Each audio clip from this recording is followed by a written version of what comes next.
Tucked away in the heart of East Anglia, Norwich Cathedral is generally considered one of the most beautiful English cathedrals of all, and has survived relatively unchanged since the Norman period. Having been built from around 1096 to 1145, Norwich Cathedral is also one of the earliest and fastest cathedrals to be built in all of Britain. Today we will be taking a look inside and pointing out some of the hidden secrets that you may not notice when visiting this stunning monastic giant for the first time. In the 16th century, the Protestant Reformation tore Christianity down the middle in Britain, where the Protestants and the Catholics split into their own separate denominations. There were many reasons why the two groups fell out with each other, but one of the giant disagreements between the two groups is that Catholics generally believed in showing off the grandeur of God through glorious artifacts, relics, paintings and artwork, whereas the Protestants believed largely in being humble under God, a minimalistic lifestyle filled with work and hard labour. By the 1520s, Protestant fanatics were forcing their way into Catholic monasteries, and began defacing the artwork and wall paintings from the walls of the churches in an attempt to remove all aspects of vanity and opulence from the places of worship. Most cathedrals and churches were whitewashed, the medieval painted decorations destroyed or covered forevermore. So, if we are to look up, we see a rare survival of this original medieval artwork still prevalent in much of Norwich Cathedral. There are many areas within the cathedral where patches of colour still remain, most notably in the Jesus Chapel, an auxiliary altar situated just past the treasury on the northeastern side of the church. Here we see a grandeur of decoration, including typical medieval pigments such as red, yellow, blue, green and gold. It is believed that the majority of these paintings were from the 13th and 14th centuries, as the style matches many similar examples from local churches all over East Anglia. All throughout the medieval period, geometric shapes such as squares and diamonds were often intermingled with floral designs such as flowers and vines curling and creeping up around the masonry. During the Middle Ages, the entire cathedral would have been emblazoned with colour on every single wall, every arch, and every pillar. First, the artists would cover the bare masonry in a lime render plaster, and then whitewash to provide an even base for the artwork. The idea that the medieval period was dark, grey, brown and miserable is very much a Hollywood trope and is certainly not true. We have countless examples of medieval folk adding splashes of colour to everything and anything that they could. From masonry, clothing, scabbards, banners, pavilions and even their houses. Colour was a sign of status and pride for your property and your look, so everyone would strive to add colour in their lives. The Middle Ages was undoubtedly a feast for the eyes, and where else would the splendour of paintings and artwork be more prevalent than when showing off the glory of their own god? A common decoration style was to paint makeshift brickwork in various colours, often red or gold, and then add floral or geometric details within the borders of each rectangle, as can be seen above one of the tall central crossing arches supporting Norwich Cathedral's steeple tower. Now just imagine the entire cathedral covered in this artistic pattern, with every Romanesque door and window arch bordered in this checkered style. The red pigment is called madder, and was likely either made or sold locally, hence the nearby madder market. The yellow ochre was likely imported from France, as central France specifically was making yellow pigments en masse during the Middle Ages and exporting them all over Europe. Other later additions of artwork can also be seen throughout the cathedral, such as the heraldry of local lords and important donors to the cathedral, or this curious skeleton from the 1600s that comes with a poem. All you that do this place pass by. Remember death, for you must die. As you are now, even so was I. And as I am, so you shall be. Thomas Gooding here do stay, waiting for God's judgment day. A rather morbid and chilling piece of poetry, made all the more so when you consider that this poem was written just a decade after a devastating plague tore through Norwich in 1588, killing approximately 1/3 of the entire population of the city. Keeping on trend with discussions of the deceased, it is also easy to walk through the ambulatory and completely miss this tomb covering which is propped up on the wall. The person to whom this tomb covering belongs to is unknown, but is believed to be either that of Herbert de Lossingham, who was the first bishop of Norwich and indeed the founder of Norwich Cathedral, or possibly Saint Felix, who is said to have brought Christianity to East Anglia. Unfortunately, we may never know, and finding out is made especially hard considering that this tomb covering was not found in situ, but instead it was found in a niche outside the bishop's door in the northern transept. During the Victorian period, workers were commissioned to place pipes underneath the floors throughout the cathedral. This meant that the tombstones which made up the flooring were ripped up and the skeletons were exhumed and callously discarded. Thanks to this, many notable figures of Norwich's history have been lost forever, including several bishops, knights and possibly saints. The tomb covering now stands on the wall near the bishop's seat, behind which, in the ambulatory, used to feature the treasury in a niche within the masonry.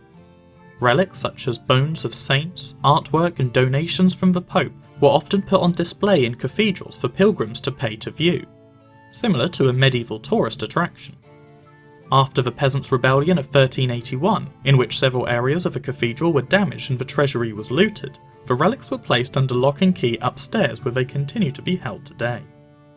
However, the architecture around the old treasury niche is also fascinating, as it features a classically Norman crossed arch design, the same of which can still be seen within the ruins of the grand west facade of Castle Acre Priory, also in Norfolk.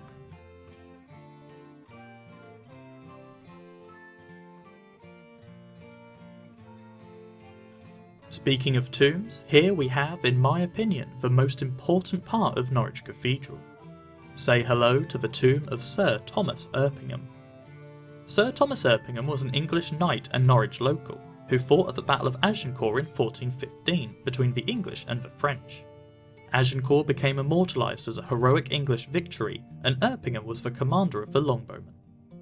Now there is a lot of myth-busting to say in regards to the Battle of Agincourt, but I have a full video dedicated to this, which I will link in the description below. I will also be making a new video discussing Agincourt in the future, dispelling a few more myths and misnomers that I didn't cover in the previous video. Around the time of Erpingham's death, the presbytery received new ornate wooden choir stalls. It is not known who funded and donated these to Norwich Cathedral, but it is generally believed that Sir Thomas Erpingham could have been the one responsible, as he had already funded the construction of Erpingham's Gatehouse in the cathedral close at Tombland, as well as Blackfriars, also known as St Andrew's Hall on Prince Street, not to mention multiple churches in and around Norfolk. Sir Thomas Erpingham was a very wealthy knight who had close ties with King Henry V, and was rewarded favourably after the Harfleur campaign of 1415, to which he invested a considerable sum of money back into the city of Norwich. Norwich Cathedral is built up of hundreds of stone pillars. However, you may not notice that two of these pillars are different to the rest. Near the rood screen of the nave stands two large pillars which feature a spiral design. These mark where the original nave of the church once stood. We assume that the original church which stood on this site was of Norman origin. However, we do know that at least 3 Saxon chapels were demolished to make way for the cathedral precinct. So it is possible that these two stone pillars actually mark out the original plan of the Saxon church which stood here first. There are, in fact, a further 2 spiral pillars which mark out the opposite 2 corners of the original church nave. However, these are slightly harder to find. One has been completely masked by later masonry, however on the northeastern side you can still see where a section of the newer masonry has fallen away, revealing one of the other 2 stone spiral pillars.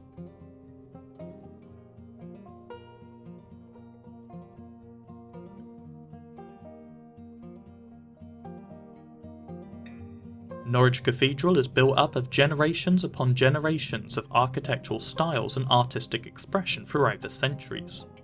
And for my last hidden secret of Norwich Cathedral, I will be showing a sudden change in architectural style that, at first at least, seems rather confusing as to how this occurred. Arguably one of the most ornate and visually stunning components of the cathedral are the cloisters. Indeed, Norwich Cathedral's cloisters are certainly one of the most beautiful examples of medieval architecture available anywhere in Britain today. Along the northern corridor, built up against the southern wall of the church nave, we can see the cloister arches are built in the early Gothic fashion known as the English style. Early Gothic architecture is believed to have been the new trend for ecclesiastical buildings following on from the early Norman or Romanesque architectural style, and was all the rage for English cathedrals from the late 1200s onwards. However, upon walking around the corners of the cloister corridors, you'll notice that the style of the arches suddenly changes. Instead of flattened arches typical of the English design, you now have high-pointed arches which are a typical example of the later style of Gothic architecture, called the decorated style. This is known as the pinnacle of medieval masonry, with an extremely high attention to detail in every inch of stonework, and was, of course, eye-wateringly expensive. Yet it quickly became the new trend for cathedral building during the late 1300s. The two styles are fairly interchangeable, but the sudden change in architectural style throughout the final three corridors of the cloisters are something quite curious. So the question is, why the sudden change in architecture? Well, in 1348, Norwich was gripped by the Black Death, which was spreading all throughout Britain and indeed most of Europe, causing havoc and widespread death wherever it went. The cloisters of Norwich Cathedral were under construction during this time. It is believed that the building work had to cease during the plague and could only resume a few years later. However, due to the widespread destruction and economic hardship that followed the Black Death, the Bishop of Norwich could not raise enough money to support continuing the construction of the cloisters. Indeed, it is also thought that masons were almost impossible to find during the aftermath of the Black Death, as so many people of various professions had either been displaced or died during the plague, and as such the survivors had become in high demand all across the country. So it was only a few decades later when Norwich Cathedral was finally able to continue the construction of its cloisters. By then the architectural fashion had changed to the decorated Gothic style, so the remainder of the cloisters were built in the new style instead of the older style which was now largely out of fashion. Norwich Cathedral has an abundance of hidden secrets within its walls. Indeed, so does any cathedral or medieval building across Britain. It is always worth reading up about these sites and taking a closer look, as you will certainly be amazed at what you find. I hope you've enjoyed my tour of Norwich Cathedral, and let me know if you take a visit to my hometown of Norwich and check out these little intrigues for yourself. Until then, thanks for watching.